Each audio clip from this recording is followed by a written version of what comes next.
tardes. Vamos a revisar en este módulo 3 del curso PLC, los lenguajes de programación. Los objetivos de este módulo es que ustedes puedan identificar los tipos de lenguaje que existen dentro del estándar, que es el IEC 61131-3. Reconocer distribución de memoria dentro de un controlador lógico, que van a ver que cada espacio de memoria también coexiste para cada tipo de datos que existe dentro del PLC. Identificar niveles de lenguaje que se ocupan en la industria. No todos los lenguajes son más adecuados, depende del lenguaje, el tipo de aplicación que podemos desarrollar. Hay algunos que nos van a servir mucho más que otros para determinados tipos de aplicaciones. Reconocer también algunos lenguajes y sus usos más típicos. Bien, todo esto obviamente orientado a los lenguajes estandarizados. Recuerden que el PLC es el controlador lógico es solo un microcontrolador que tiene un lenguaje estandarizado. Es igual que hablar de PIC o de un Arduino. ¿Okay? Partimos en la actividad con un foro de preguntas. La primera es qué entiende por lenguaje. La segunda, cuál es la diferencia entre programar y configurar. Respondiendo a la primera, ¿qué entendemos por lenguaje? Debemos saber, ¿cierto?, que el lenguaje es la capacidad que tiene el ser humano para expresar pensamientos, sentimientos a través de palabras o de signos. También el lenguaje se entiende y se aplica un poco más a nosotros en el sentido de que son signos o son formas que tenemos nosotros de comunicarnos en un grupo particular de personas. En este caso los programadores, ustedes van a ir viendo que un programador de PLC tiene su propio lenguaje. Entre programadores la gente se entiende. Si hablan de bit o de byte o de word, ustedes tienen que entender qué es eso, porque también es parte del lenguaje que tienen que empezar a desarrollar y ustedes a hablar. Bien, eso es muy importante. Y la segunda pregunta es cuál es la diferencia entre programar y configurar. La programación es básicamente es lo que partimos haciendo de cero. Cuando tenemos un PLC en blanco, tenemos un lienzo en blanco. Entonces todo lo que el código, todo lo que nosotros creemos dentro de ese equipo es programación. Ahora cuando ya nosotros generamos estándares, generamos librerías, generamos típicos de control como motores o válvulas, ya hablamos de configurar, ya que el equipo base ya fue programado y solamente lo vamos adaptando al uso que nosotros le vamos a dar en forma particular. ¿Ok? Entonces programar, como les comenté, es partir de cero con un trabajo. Configurar es cuando ya hay una maqueta, un template o una base prediseñada para comenzar a trabajar. ¿Ok? Básicamente esa es la diferencia para que lo tengan claro. Es muy importante desde el punto de vista técnico entender cuando se les pida programar y cuando se les pida configurar. ¿Ya? ¿Ok? Porque configurar significa que ya existe un estándar previo dentro de la industria que ustedes estén trabajando. ¿Bien? Y no implica programar de cero, como en el caso que sí les pidieran programar algo. Acá, bueno, respondiendo a la pregunta, todas las lógicas son programadas en el PLC, pero también podemos crear bloques estandarizados para controlar objetos, como válvulas, ¿cierto?, que les comentaba, o motores. Además existen variables que deben ser ajustadas al requerimiento del proceso. ¿Bien? ¿Por qué se estandarizaron los lenguajes de programación de PLC? Bueno, al inicio de los años 70, 80, fines de los 70, comienzos de los 80, fue la época donde se disparó el uso de las tecnologías microprocesadas dentro de la industria manufacturera sobre todo, y la industria grande de petróleo o de minería en algunos casos. Minería, de hecho, Chile fue el primero a traer un PLC a América con el PLC-1 de Rockwell. La estandarización nace de que ya la globalización creó la necesidad de poder trabajar en cualquier país o en cualquier lugar. Nosotros podíamos comprar un PLC en China, en Japón, en Estados Unidos o en Alemania, pero resulta que el programa solamente lo conocía el fabricante. Entonces llegó un momento que ya las empresas solo se dedicaron a fabricar, por ejemplo Siemens o ABB, son empresas que 100% se dedican a la fabricación de sistemas de control y no a la programación de estos. Entonces ellos liberan sus patentes de programación y con eso logramos generar un estándar. algunos lenguajes partieron en un principio orientados a informáticos, otros a ingenieros eléctricos, otros a instrumentistas. Dentro de todos esos especialistas, la IEC generó un estándar que en su primera revisión fue el 61.131.3 y ya vamos a la revisión número 5. Bien, entonces antiguamente nosotros hablábamos de islas de programación. Bien, no existía un estándar. Entonces el gran problema era que, como les comentaba, un especialista en Europa, otro en Estados Unidos y otros en Japón, no tenían por qué conocer las mismas o tener los mismos parámetros de programación. Bien, en el año 93 nace el estándar, muchos años después de los primeros PLCs, casi 20 años. Se demoró en que todos se pusieran de acuerdo en qué cosas íbamos a estandarizar. La primera parte del estándar solo consideró tres aspectos, que fue el lenguaje de programación, la arquitectura del software y los tipos de datos. Eso es súper importante porque, bueno, si tenemos tiempo dentro del curso, yo les voy a presentar el software, por ejemplo, de Rockwell o un software, bueno, con el de Delta que vamos a trabajar, van a darse cuenta que en cuanto a arquitectura son muy similares, no hay grandes diferencias. Y es porque ambos cumplen con el estándar IEC 61131. Siempre que hagan trabajos, como les comentamos también anteriormente, utilicen sistemas que estén bajo norma IEC 61131. Es importante porque a ustedes les va a dar la facilidad de ya entender cómo programar. Bien, en la última revisión del estándar se agregaron dos partes más, que incluyen arquitectura de hardware y comunicaciones, ya que también comentamos que podríamos tener comunicaciones con buses de campo. Los buses de campo ya se encuentran estandarizados y están dentro de la norma desde el año 2005 ya definitivamente, y algunos incluso antes. En la IEC 61131.3 definimos cinco lenguajes de programación, siendo la lista de instrucciones eliminada la revisión 5 del estándar, pero dentro de lo que nosotros vamos a ver como curso vamos a considerarlo, ¿ok? Algunos fabricantes como ABB y Siemens están declarando un sexto lenguaje de programación que es muy similar al Function Block, que se llama Control Module, pero aún el estándar está en revisión y no se ha aceptado al 100% como estándar nuevo de lenguaje de programación. Bien, los que vemos en pantalla son los lenguajes que en este momento se encuentran vigentes. Partimos con el ladder, que es el lenguaje más utilizado dentro de la lógica de control, ya que es igual a un diagrama eléctrico. Continuamos con Function Block, que es muy utilizado también, sobre todo en las grandes industrias, ya que es muy sencillo de hacer. Ustedes van a ver que los planos eléctricos, los planos de instrumentación son muy similares a lo que es un Function Block. El texto estructurado, que nació de los informáticos, está basado prácticamente todo el código en Pascal. Viene principalmente de Europa, los primeros programadores de texto. Se utiliza mucho para cálculo matemático, también eso lo vamos a ver. Cuando hay grandes ecuaciones matemáticas es mejor escribirlo todo en texto, porque es más rápida la ejecución del programa también. Bien, el Sequential Function Chart son los famosos SFC. Cuando trabajamos con GraphSet, sobre todo, que lo vamos a ver también un poco más adelante, es muy sencillo hacer una secuencia. Esto se ocupa mucho en los batch, cuando tenemos llenados de estanques, vaciados de línea, etc. Son condiciones, acciones y condiciones que va generando en forma secuencial. Sé que es muy sencillo de programar. ¿Okay? Y el último, bueno, como habíamos hablado, que es la lista de instrucciones, que ya se encuentra en vías de extinción. Son líneas ordenadas que nosotros le decimos, si pasa esto, hace lo siguiente, y van saltando de línea en línea. Es un lenguaje muy prehistórico, fue de los primeros que se hizo. No se utiliza mucho, pero también está vigente, así por eso lo vamos a dejar dentro de los lenguajes de programación. Partimos con el ladder. El ladder, como les comentaba, nació inicialmente de las lógicas de control eléctrico de escalera.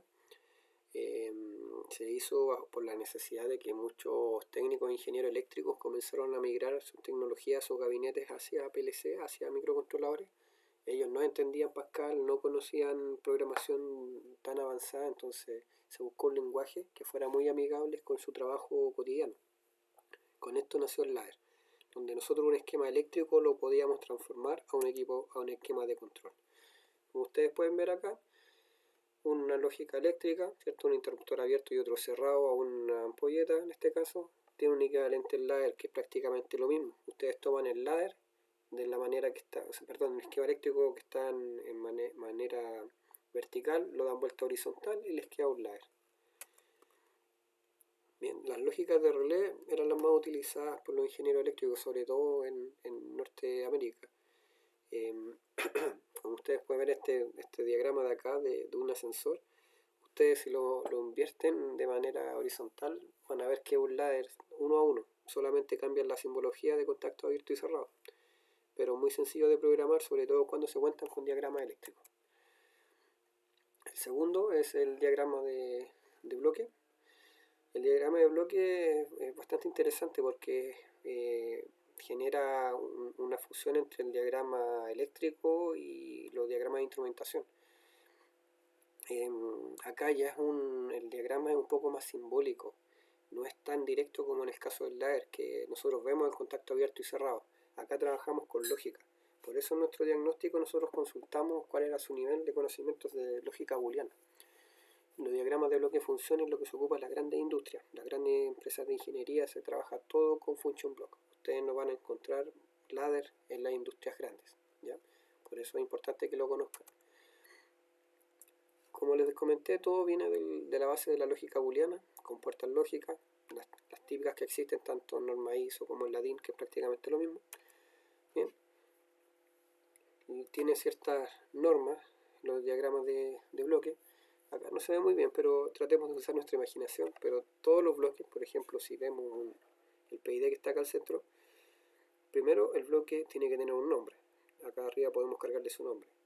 Las variables que ingresan hacia los bloques vienen por el lado izquierdo y las salidas son por el lado derecho. ¿Ven? Ahí dice out, ahí también. Y acá la salida de ese tono también es por el lado derecho. Bien, todas las entradas por el izquierdo y las salidas por el derecho. Lo otro que tiene particularidad, los tipos de datos. Este de acá es un bool, un dato booleano, ¿cierto? Que puede ser 1 o 0, un dato binario. Su salida también es binaria y obviamente donde tiene que ir conectado también tiene que ser binario. Esto de acá, la PB, es una entrada real, por lo tanto tiene que venir de un número real. Se fijan en un real IO, que es una salida física, perdón, una entrada física, va a conectar un bloque de escalamiento y va hacia esta PB del PID. ¿Se dan cuenta? Entonces las normas básicas del bloque de función no pueden quedar, primero, todo tiene que tener una entrada y una salida en el bloque. Las patitas no pueden quedar al aire y siempre tienen que conectarse de izquierda hacia derecha, bien, tal como está en estos diagramas. Y los extremos de las patitas aquí, que se lo dejo estar aquí en rojo, tienen que ser del mismo tipo. O sea, si acá me entra un número real, acá sale un número real, acá también tiene que entrar un número real. No puede ser a un entero, a un doble entero o otro tipo de número. Bien, siempre respetar los tipos de datos.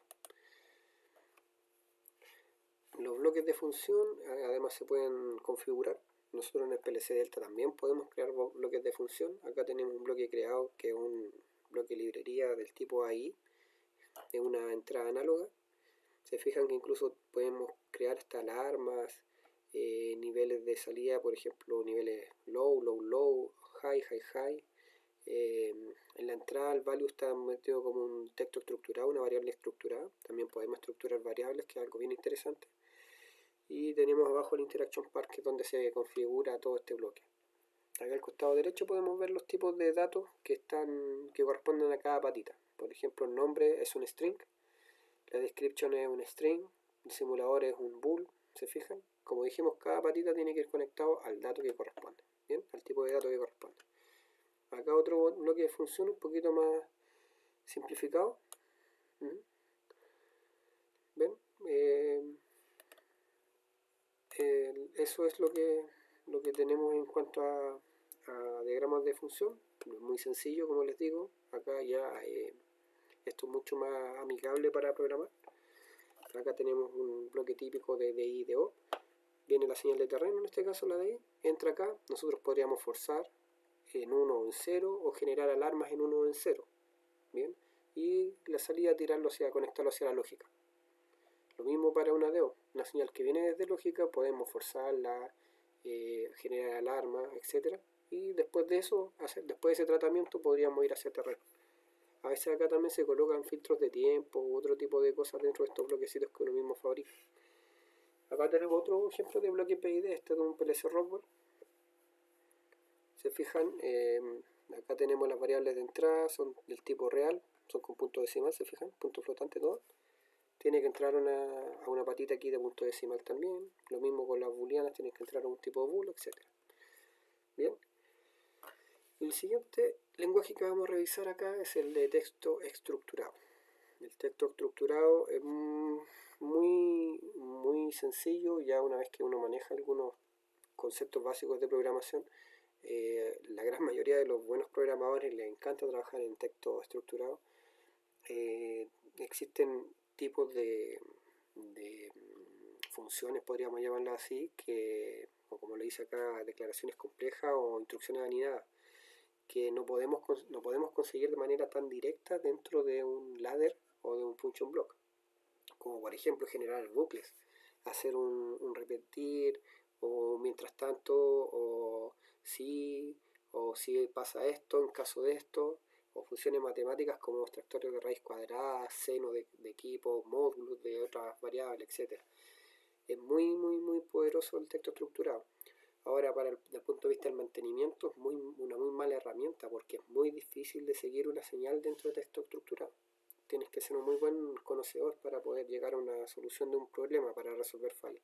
Se fijan acá abajo, en lo que estamos viendo aquí es un ejemplo de estados, en este caso de una válvula. Válvula abierta, válvula cerrada, y qué hacer en caso de que la válvula falle. ¿Se fijan?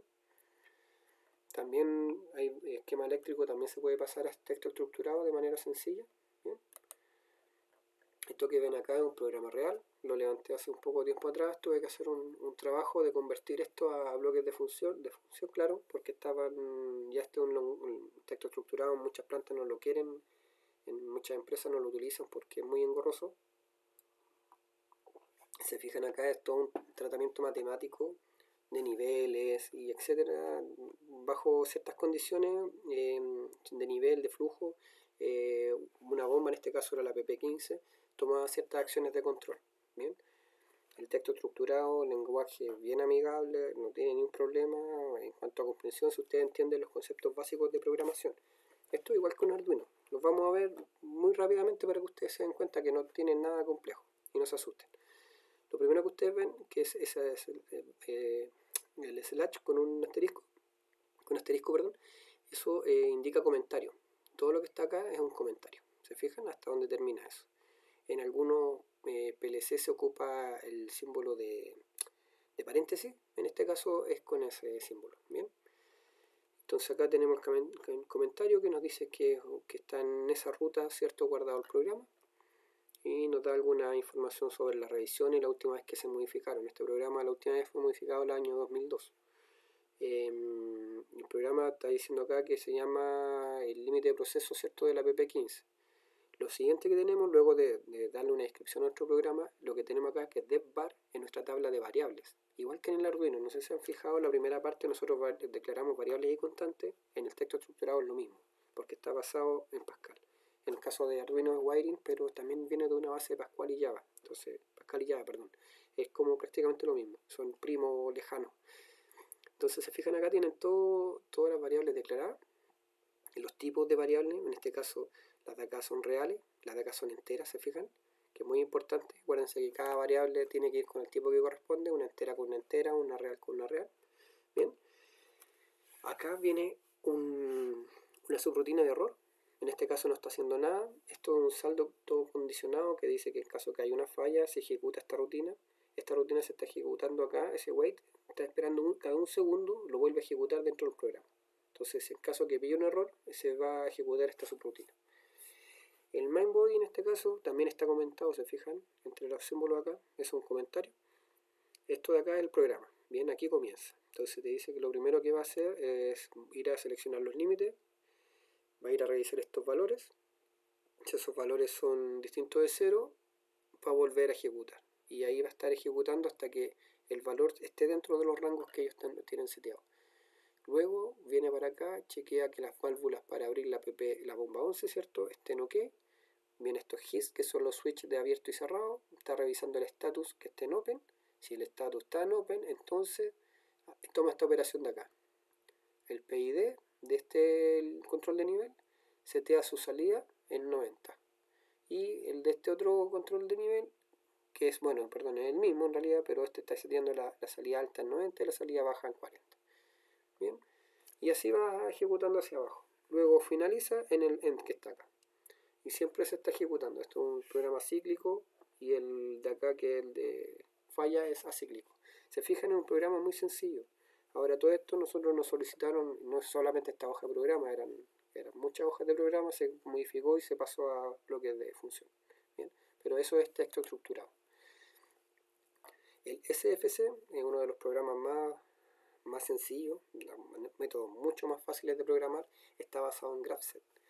Nosotros vamos a ver las siguientes clases GraphSet, van a darse cuenta que es una forma muy sencilla, es una metodología de programación de PLC que es muy sencilla. Y los SFC están basados 100% en GraphSet. Entonces son para procesos del tipo batch. Bien, como les decía, hay una acción y una condición. Las acciones, en este caso está la acción inicial, lo más probable es que esté todo detenido, y acá lo que está esperando es que el motor esté detenido y, por ejemplo, le llegue un comando de partida. Cuando el motor le llegue el comando de partida, luego esta acción va a provocar una condición, que la condición va a hacer que el motor esté en funcionamiento. ¿Sí? Si el motor está en funcionamiento en la transición 1, yo al presionar la señal de stop, esta transición nos va a generar una condición que va a hacer que el motor se vaya detenido.